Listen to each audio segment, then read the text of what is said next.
आज आम मांडिया रे परिया पत्र सब पकईकी चकुली करवा 200 ग्राम खंडे मांडिया नहीं जिबा। तो परिया पत्र छोट छोट करी काटी नहीं जाइए। देखंतु फूल कोबी, पत्र कोबी, धनिया पत्र, कंचा लंका, बीम चुन चुनी काटी, ग्रीन मटर, टमाटो, कैप्सिकम लंका सब छोट छोट पीस कर काटी देछि। या भी गाजर, बीट आ अन्य परिया भी पकई पारिबे। लूण, तेल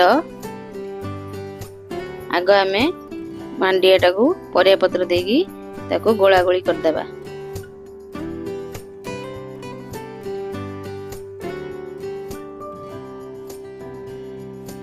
परिया पत्र पकई देगी लूण स्वाद अनुसार पकई देबा। पानी देकी ताकू भल किनी गोळेई नबा। धनिया पत्र पकई नबा। देखो मु केमती गोलणी करिछि। एई भलिया गोलणी कले चकुलटी भल हबो। प्रथमे टावा बसई नबा। टावा तती आसलणी तेल दे देबा। तेल देकी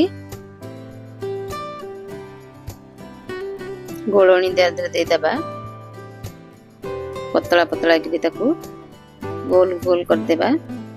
घोड़े देबा 2 मिनट नाके घोड़े घोड़ी की ताकू सिम जाल रे करिया। बादाम आ नड़िया रे आमे गोटे चटणी बनेबा। ता देरे बादाम नड़िया सब पकेकी फाइन पेस्ट गोटे बनेई देबा। ता देरे स्वाद अनुसार लूण दे देबा। दही 2 चम्मच खंडे दे देबा। तादरे सोरिष, लंका, भुर्सुंगा पत्र छुंक करी तादरे पकेई देबा। देखंतु हमर ये नड़िया बादाम चटणी बनी गला।